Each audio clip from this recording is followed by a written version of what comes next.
So Daniil Medvedev and Francis Tiafoe, they're facing off in the fourth round in Miami.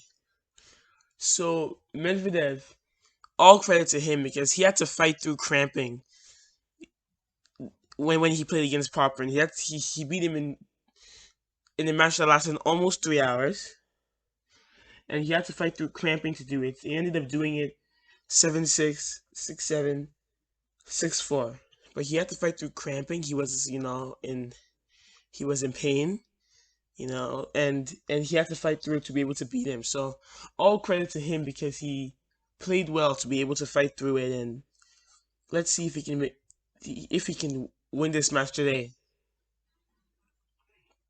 And he has beaten Tiafoe in the past, so he will be confident of being able to do it. Now Tiafoe, his last match against Lajovic, he looked down and out in the first set, but he was able to make a comeback, and he ended up defeating Lajovic 1-6, 7-5, 6-3.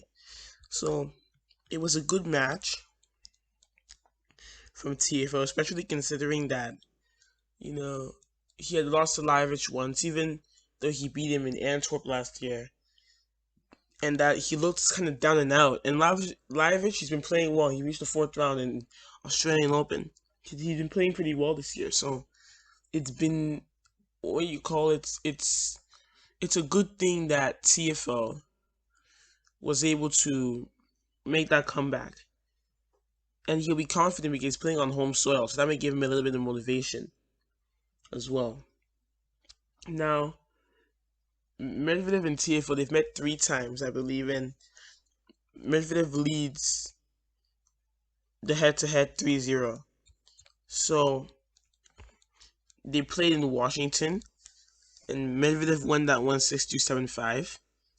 But that was in 2019. They played in Australian Open in 2020, and Medvedev won that one in 4 sets. Then the match they played in the US Open as well in 2020, Medvedev won that one in straight sets, like completely crushed him, 6-4, 6-1, 6-0. So they met 2 times in 2020. They met once in 2019. And they also met once on a clay court event in 2015. That was like years ago. But then Tiafoe won that one 6-3, 6-2. So they've met frequently. So they know each other's game well. So that's going to be something. So at least the good thing with this is that there's stuff to go on. There are matches to go on. Right? So I know that most people are probably going to pick Medvedev in this match, but I'm going to pick Francis Tiafoe to win it because Medvedev was cramping. He wasn't in his best form, and I think that Tiafoe playing at home. I think that he's playing at home. I think he's playing. I think he can spring the upset. I think Tiafoe can spring the upset. So my pick here is Tiafoe in 3 sets. I think Tiafoe is going to get his first win over Medvedev officially. He did beat him in a clay court event, but that was in a qualifying event. I think that Tiafoe is going to get his first win over Medvedev. So my pick is Tiafoe in 3 sets. I know, so call me crazy, but I think Tiafoe is going to get his first win. That's my own thing because Medvedev was cramping. He wasn't in his best form. So my pick is Tiafoe in 3 sets. So Emil Ruusuvuori and Jannik Sinner, they're facing off in the 4th round on the round of 16 of the Miami Open. So first, what we're going to go through is we're going to go through each of the players' form in this tournament. We're going to go through head-to-head, and then we're also going to go through, then is when we're going to make the predictions. So Ruusuvuori, he's been a surprise package of this tournament. I'm sure not many expected that he was going to make the round of 16 here. He's a great young player, and he's certainly going to go somewhere in the future. His first match he played was against Alcaraz, and he beat him in 3 sets after being down the break in the 3rd. He then played Sasha Zverev, who had just won the title back in Acapulco, so he was definitely in great form. He was in sparkling form, but still, he managed to take him down in 3 sets after being bageled the first set. Sorry, after being breadsticked, I guess, if you could call that a word. Or after Zverev handing Ruusuvuori a breadstick in the first set. He then played Yimmer in the 3rd round. and he beat Yimmer in 3 sets. So all his matches have gone 3 sets. So the question here is that is he going to be tired? He may be a little tired. He may not be as fit because he had to play 3 sets all his matches. But you also have to remember that his matches haven't been too long. They haven't been tiebreakers. So even though they've been 3 sets, they've still been short enough that he has a chance here. Now Sinner has been in great form. He won a title earlier this year at the Murray at the Great Ocean Road Open. He won a title over there. He's been in great form this year. He's also a great young player who's going to go. He's going to be a great force in the future. He's Sinner has been amazing so far. And even though while after from the Australian Open he had a little bit of a slump, he still managed to come back because he reached the quarterfinals of Dubai, the quarterfinals of Marseille, and here he's played pretty well. He first beat Gaston straight set 6-2, 6-2, and then he beat Hashanov, and they've had kind of like a good rivalry now because all their matches have been pretty long, so they play really well against each other. But he beat Hashanov 4-6, 7-6, 6-4 in a match that lasted almost 3 hours. So Sinner is playing well, and that's also a little bit good for him because since his opponent is also maybe a little bit tired, he may have a little bit of an easier match a little bit. So Sinner and Ruusuvuori. So Yannick Sinner and Emil Ruusuvuori, they have met in a challenger event in Canberra. That was actually 2020. It was a challenger event last year. That was the year Sinner broke out, but last year, and Ruusuvuori won that one 6-3, 6-4. So Ruusuvuori kind of leads the head-to-head, unofficially 1-0. But that was in a challenger event, and that was 2020. But it was the beginning where maybe he wasn't as Sinner didn't break out that much. So it's now going to be different. So all of this, I'm going to pick Sinner to win. I think that Ruusuvuori, he's a great. Both of these players are great young players that are going to do amazing stuff in the future. But I think for now, Sinner holds the edge because he's improved. I would say much more than Ruusuvuori has over that past year. He's really broken out, and Ruusuvuori is playing well. He's definitely going to be a force in the future.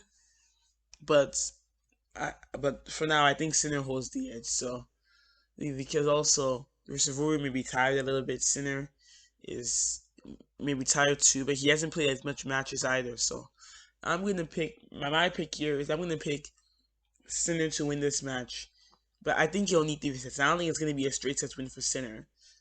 I think Sinner is going to have to. I think he's gonna need 3 sets, Sinner. But I'm going to pick Sinner in 3. Actually, I've even changed my mind now with this. I'm actually gonna pick Sinner in 2 instead. I'm picking Sinner in 2 but I think it'll be 2 tight sets. I'm thinking so probably maybe 2 tie breaks, maybe a tie break set, and then maybe.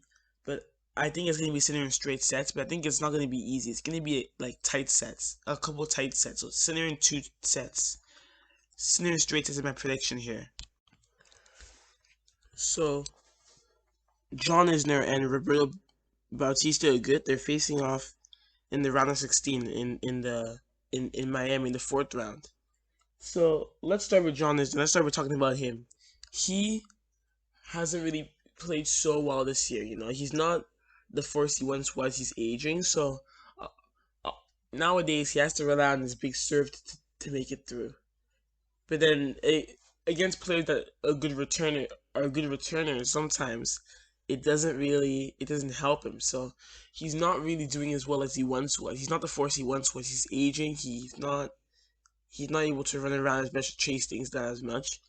But he showed that he is still capable of good victories with a straight sets win over Felix Auger-Aliassime. He beat him 7-6, 7-6. So a good win for Isner, especially because he hadn't won much in the past couple of months. So it's a good win for Isner that he was able to win in straight sets to give to. It was a good win for Isner. Now let me just put it that way, because that was his highest ranks, like in terms of ranking, the best win he's achieved this year. So good sign for him. Now RBA, he survived a stern test against Juan Struff. He ended up defeating him 4-6, 6-3, 6-2, but it was tight. It wasn't an easy match. In his previous match, he had a walkover, so he defeated Juan Struff 4-6, 6-3, 6-2. Good match from RBA. He showed that he wasn't gonna go out. Struff, he took the first set. It looked maybe Struff would win, but RBA, he showed that he can do it, and he beat him in 3 sets. And he'll be confident because he has beaten Isner in the past. Although we also got to say that Isner has beaten RBA as well in the past. So it is it is something that he has to know. So let's go to their head-to-head where things get interesting. So RBA and John Isner, they have met 4 times, but actually Isner leads it. He leads the head-to-head 3-1. But remember that some of those wins were years ago. So let's go through them. They met in 2013 in Beijing. Isner won that one in 3 sets. In 2014 in Auckland, Isner won that in 3 sets as well. In Auckland in 2016, RBA Bautista he won that match. And in 2019 in Miami, in this same event that I'm previewing now, Isner beat him in 2 tiebreaks, and it's the same. It's in the same event that RBA defeated Djokovic that year. Isner went and defeated RBA. So their head-to-head is 3-1 in favor of Isner, and also on hard court. So because all their meetings have also been on hard court as well. So that's something to also know. So going off of all of this, my pick, I'm going to actually pick RBA to win this. I think that he can get revenge. He's looked good in his last match against Struff, even though he dropped the set. I think that he looked good, and I think that RBA can get revenge. Because he has beaten them in the past on hardcore in 2016, and I think that he's much better. And I think that Isner's power, even though he still is dwindled kind of. So I think that RBA can get the win. So I'm gonna pick RBA in 3 sets. Yeah, I think that Isner will get like a tiebreak, but I think RBA can win this in 3. So RBA in 3 sets. Okay, so Taylor Fritz and Alexander Bublik, they're facing off in the 4th round in Miami. So Fritz, he has played a couple matches here. He was seeded, so he didn't have to play. I don't think he had to play he only had to play 2 matches to get to this point. He played against fellow American Marcos Giron, and he beat him 6-2, 6-2. And then the next match was against Cam Norrie, and that was a tough challenge for Fritz, but he was able to come through it 6-4, 3-6, 6-1. So Fritz is in good form now, and if he's in good form, he's a great player, and he may even he will take a little bit of stopping. He did push Djokovic to 5 sets in the Australian Open of 2021. So he is in good form, and now he's playing at home. He will have the extra confidence, and even if the fans, there may not be many fans because maybe there's crowd restrictions due to like coronavirus, he will still have more motivation playing at home. Now Alexander Bublik, he has played 2 matches so far. He played Laszlo Djere in the first round. He beat him 6-3, 6-4. He then played James Duckworth, and then he beat him 6-4, 6-4. So Bublik, he's also a great young player, and at first he's kind of a little bit like Nick Kyrgios in that regard, right? And he used to be the guy that people will say that he doesn't try hard, but this year he's looking like he's actually trying better, looking like he's actually playing really good now, so that's a good thing to see from Bublik, because when he's playing well, he's very natural with the ball. When he's playing well, he can really pose some problems for people. Now, Fritz and Bublik, they've met twice, and Bublik has won both of those encounters. So Bublik won the match in Chengdu, 4-6, 7-5, 7-5. And in Adelaide in 2020, Bublik won that one 6-4, 7-6. So Bublik has won both of their encounters in their matches so far. So as far as my prediction goes here, I'm gonna pick Sasha Bublik to win this. I'm gonna pick Alexander Bublik to win this and make it to the quarterfinals. Fritz, he's a great young player and he's playing at home. But I think that the Bublik can be able to win this. I think that he'll win. My prediction is that Bublik will win this in straight sets. He'll win this in kind of like what I said for the Sinner match as well. It's gonna be two tight sets. I think. I think it's gonna be a couple tight sets, but I think Bublik will win this because he's playing really well now. He's playing, really well. He has made two finals already this year. He played well in Dubai, almost beat Sinner. He played well in Doha, so I think he's been playing really well so far. So for that reason, I'm gonna pick Sasha Bublik. I'm gonna pick Alexander Bublik to win this and make it to the quarterfinals of Miami for the first time.